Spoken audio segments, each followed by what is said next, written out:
देखिए बच्चों, आज हम डायलैक्टिक के बारे में आपको समझाने की कोशिश कर रहा हूँ। ये बहुत इम्पोर्टेंट टॉपिक माना जाता है, लेकिन मैं एक ईज़ी मेथड से आपको बता रहा हूँ और ईज़ी लैंग्वेज में इसकी डेफिनेशन आपको लिखा रहा हूँ। आप कोशिश करेंगे समझने के लिए। देखिए डायलैक्टिक क्या होता है? जैसे कि आपने देखा कि जो कंडक्टिंग मटेरियल होते हैं, जो मेटल्स होते हैं, इसमें इलेक्ट्रॉन होते हैं, प्रोटॉन होते हैं, कुछ इलेक्ट्रॉन फ्री होते हैं जो न्यूक्लियस के अराउंड में चक्कर लगाया करते हैं। कुछ इलेक्ट्रॉन एक दूसरे से कंबाइन होते हैं, जो फ्री इलेक्ट्रॉन होते हैं वो अ, चक्कर लगाया करते हैं न्यूक्लियस के अराउंड में। सारे इलेक्ट्रॉन वैसे चक्कर लगाते हैं, लेकिन जो फ्री इलेक्ट्रॉन होता है, जब आप किसी पोटेंशियल को अप्लाई करते हैं, इसमें कंडक्टिंग मटेरियल में किसी पोटेंशियल को अप्लाई करते हैं, तो बहुत आसानी के साथ जो फ्री इलेक्ट्रॉन होता है वो मूव कर जाता है, जिससे ये इलेक्ट्रिक को कंडक्ट करने लगता है। ये मैं कंडक्टर की बात कर रहा हूँ। अब मैं बात करता हूँ किसी इंसुलेटर की। इंसुलेटर में आपने देखा कि इलेक्ट्रॉन और प्रोटॉन दोनों होते हैं। ये टाइटली पैक्ड होते हैं, एक दूसरे से पेयर बना कर रखते हैं, ये अलग नहीं हो पाते हैं। लेकिन इंसुलेटर क्या करता है? ये इलेक्ट्रिक को कंडक्ट नहीं करता है। लेकिन जब मैं इसमें एक हाई इलेक्ट्रिक फील्ड अप्लाई कर देता हूँ और ये इलेक्ट्रिक को कंडक्ट करने लगे, तो इसी को मैं डाइइलेक्ट्रिक कहता हूँ। आपको समझ में आया होगा? जैसे जो कंडक्टर होते हैं वो इलेक्ट्रिक को कंडक्ट करते हैं, लेकिन जो इंसुलेटर होते हैं वो इलेक्ट्रिक को कंडक्ट नहीं करते हैं। लेकिन जब इस पर high potential electric field apply कर दिया जाता है, तो ये इलेक्ट्रिक को कंडक्ट करने लगता है। तो जैसे ही इलेक्ट्रिक को कंडक्ट करना स्टार्ट कर देगा, इसी को हम कहते हैं डाई इलेक्ट्रिक। इसको हम कहते हैं डाई इलेक्ट्रिक। डिफिनीशन की अगर मैं बात करूं तो लिखेंगे क्या? आप सुन लीजिए, लिख लीजिएगा। When high electric field applied across the insulator, it we have a conductor, this is called dielectric।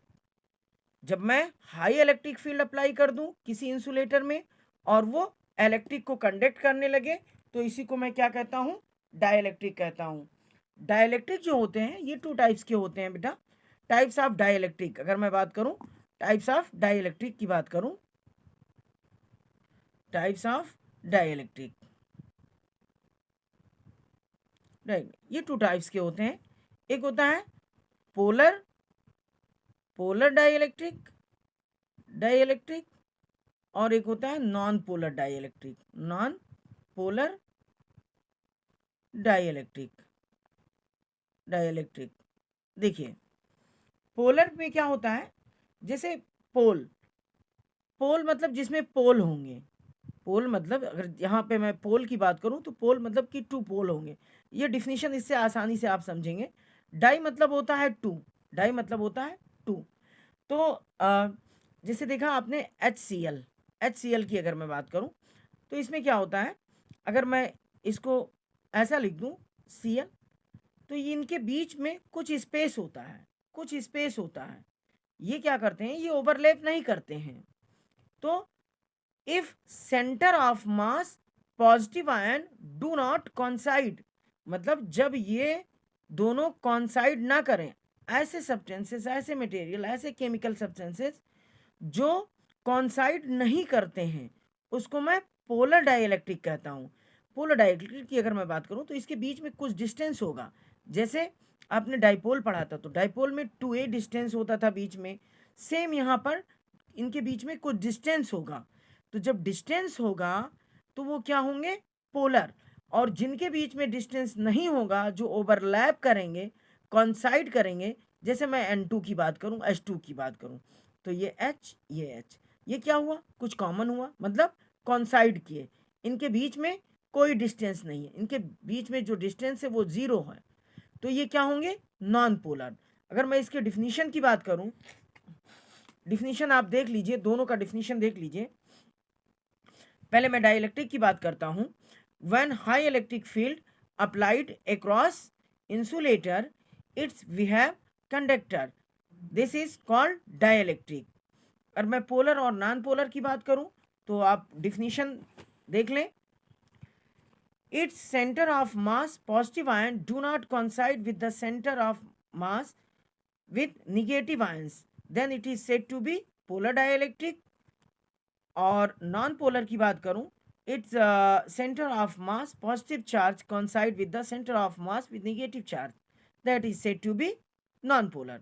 अब इसके कुछ एग्जाम्पल अगर हम देखें तो एग्जाम्पल में क्या देखेंगे, जैसे इसमें देखिए आप H2O की बात करता हूँ, H2O की बात करूँ तो देखिए H ऐसे होगा, H ऐसे होगा, O यहाँ पर होगा, तो इनके बीच में कुछ डिस्टेंस है।